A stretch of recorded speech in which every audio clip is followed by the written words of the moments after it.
Welcome back, student.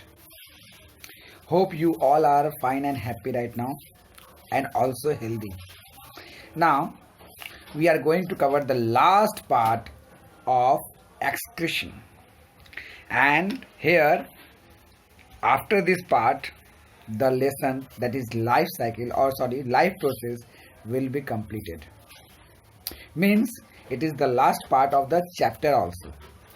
Okay. Now, in this part, we are going to cover the topic excretion in plant. Have you ever thought that plant also do the excretion? Although they have no any particular kind of excretory system. They have no kidney, they have no nephron, they have no any kind of system at all. They produce a lots of unwanted substances or unwanted waste as same as just like us. So how do they excrete out this waste? It is a very important question, and although this part has been given in your book, I am going to cover that part and make you understand about the process of excretion in plant. So let us study about that. First of all, I'd like to explain how plant do the process of excretion. Plant use completely different strategies for excretion than those of animals. Means the process of excretion is totally different with respect to or with compared to the animal, because different kinds of organisms, different kind of animal have different kinds of systems to excrete out the nitrogenous waste, but plant do it in different way. First of all, they produce oxygen as a waste product. In which process they produce the oxygen? Anyone? Yes, they produce the oxygen in the process of photosynthesis, and this oxygen which produced at the end of the photosynthesis is a waste. So how do the plant remove this waste, that is oxygen? They remove the waste during the day with the help of opened stomata. Means the stomata which open during the day give out all the oxygen that is produced in the process of photosynthesis. So it is a gaseous excretory product that is excreted out by plant through stomata. During the process of photosynthesis, these are produced. Although plant also do the respiration, and in the process of respiration they also produce carbon dioxide as same as us. So how do they remove this carbon dioxide? So the carbon dioxide is removed as same as oxygen by stomata. Means during the daytime, listen it carefully, during the daytime the carbon dioxide that is produced by the plant is utilized in the process of photosynthesis. Once again, during the daytime the carbon dioxide that is produced in the process of respiration is utilized by the plant cell for the process of photosynthesis, because carbon dioxide is one of the important ingredient for photosynthesis. But at night when they cannot able to do the photosynthesis, at that time when the carbon dioxide is produced by respiration, this carbon dioxide is removed by different kinds of openings. Some very small stomata remain open at night. Very small number of stomata. Very small number of stomata remain open at night. With the help of these stomata, the carbon dioxide is removed. Although there are openings on the stem, that is called lenticels, and with these lenticels they also remove the carbon dioxide at night. There are some desert plants which chemically convert the carbon dioxide and fix into sulfuric acid, and which is utilized again during the daytime for photosynthesis, which is reduced, the sulfuric acid is reduced to carbon dioxide during the day, and that carbon dioxide is again reused for photosynthesis. So desert plant have different strategy of removal of carbon dioxide. Although they do not remove the carbon dioxide, they open the stomata at night to take the carbon dioxide from environment, and they fix the carbon dioxide in sulfuric acid. I have already explained these things in the process of photosynthesis. Now, how do they reduce, or how do they remove the excess water? Although I have explained you in detail that the plant absorb about 100% of water. Out of this 100% of water, 98 to 99% of water is removed as the process of transpiration. Once again, the water that is absorbed by the plant for photosynthesis, of this water 99% of water is removed through stomata in the process of transpiration, or it is called transpiration. So I think you are thinking that if the water is removed by the plant, then why do they absorb that much of water? Very important question. Means if they are removing all the water, means about 99% of water is removed and only 1% of water is utilized in the process of photosynthesis, then why do they absorb that much of water? What is the requirement of absorbing a lot of water by the plants? Is that question in your mind? Yes, I am going to answer of this question. The water that is absorbed by the plant, lots of water is absorbed by the plant during the daytime, and about 99% water is removed in the process of transpiration. So only water is removed, but the mineral is remain stored in the leaves or in the cells of the leaves, because these minerals are utilized in the process of photosynthesis and for making the different kinds of raw material for the photosynthesis as well as for other substances. So only they remove the water content, not the minerals. So for accumulation of mineral, they absorb a lots of water at night, and during the day, during the process of photosynthesis. So how do they remove the excess water? They remove the excess water in the process of transpiration by their stomata or lenticels or cuticles. Transpiration takes place through three different ways. Transpiration takes place by stomata, by lenticel, and by cuticle. I will explain the thing if it will come later on. Okay, hope you are understanding this is very clearly. Now, along with the carbon dioxide and water, they produce a lots of nitrogenous waste, that is called alkaloids. Although I am going to explain all the things, first of all try to understand. For other waste, plant use the fact that many of their tissue consist of dead cells, and they can even lose some parts such as leaves. many plant waste as stored in the cellular vacuoles. Now I am going to explain the part number 3. Try to understand.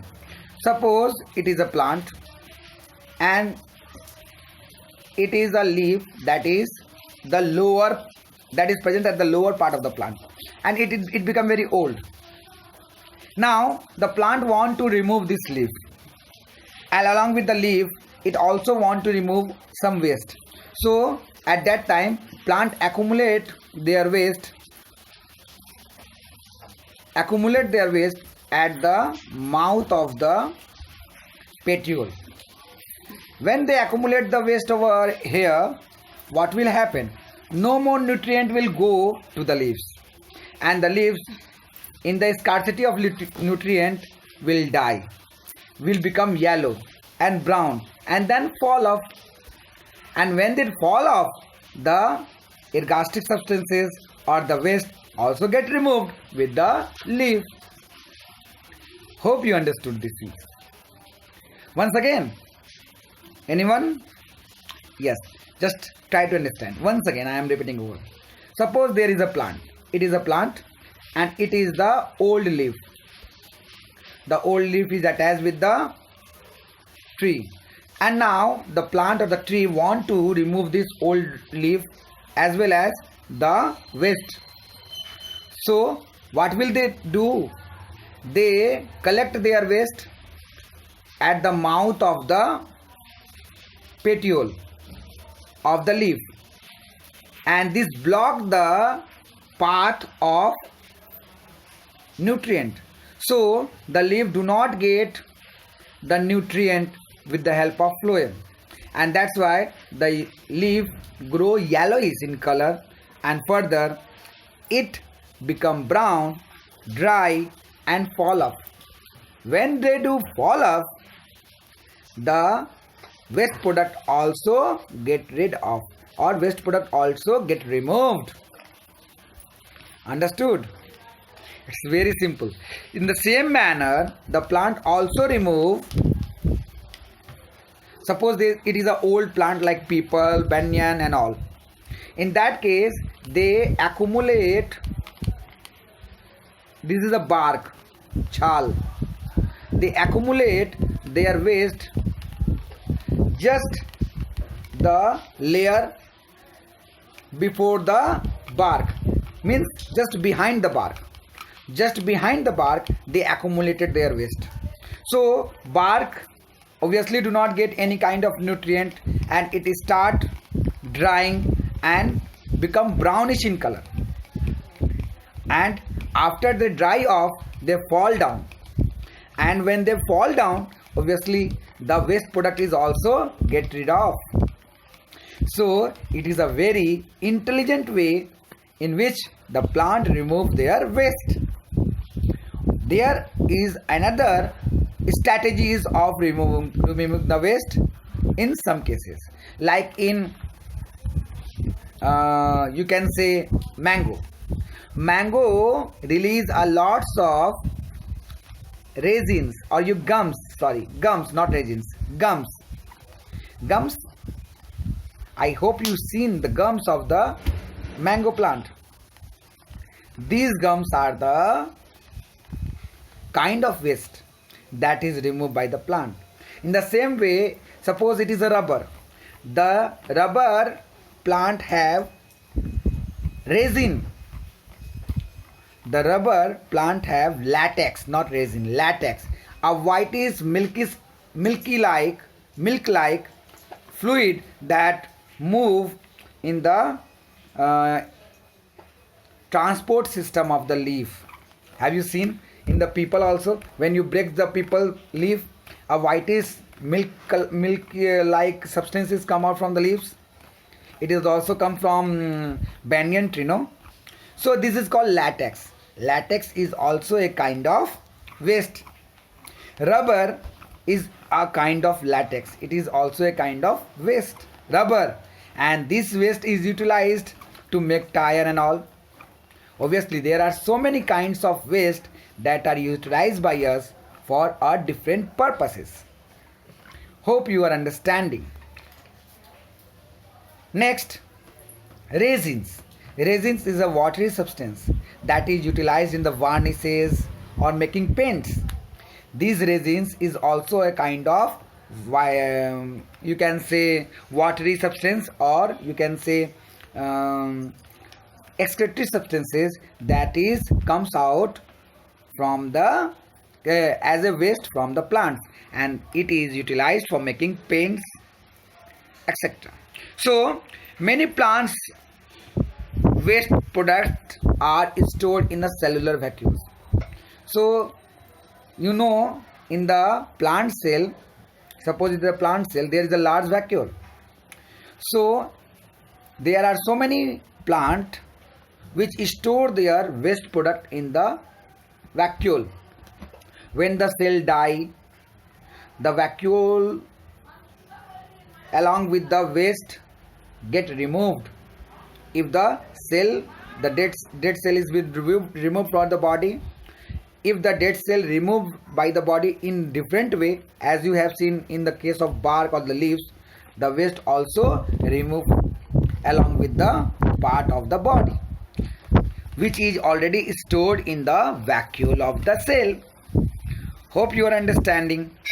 Waste product may be stored in the leaves that fall off. I have already explained this topic. Other waste product are stored as resin. Resin is a watery or liquid waste that is removed through the cutting in the transport system, means xylem or phloem. When you cut the xylem or phloem, the resin will come out of the injured part of the plant. So resin, even the gums automatically, the plant release the gums from any opening in the body part, mostly from the old xylem. Hope you are understanding this part. Plant also excretes some waste product into the soil by them. There are some plants which also remove their waste with the help of root. Suppose this is the root. Do you know all kind of vegetable that is utilized to make different kind of dishes, vegetable dishes? So all is a kind of waste. When a large amount of waste as food or any kind of substances is accumulated, the plant stores the waste at the end of the root, and this waste is utilized by the human being as a food. Similarly, there are so many nitrogenous waste that has not been given in the notes also, although it is not mentioned in the NCERT book. That's why there is so many new terms were there. That's why I have not given over here. Just I am explaining you, just listen to it. It will be helpful for you in your future. There are some nitrogenous waste also removed by the plant. They are called alkaloids. Nitrogenous waste are called alkaloids. Like tea. Tea has tannin. Tannin is a nitrogenous waste, although tea is utilized by us as food product. Similarly, the tobacco, so many people use tobacco to keep in a like that. I don't know how they eat it. And someone smoke the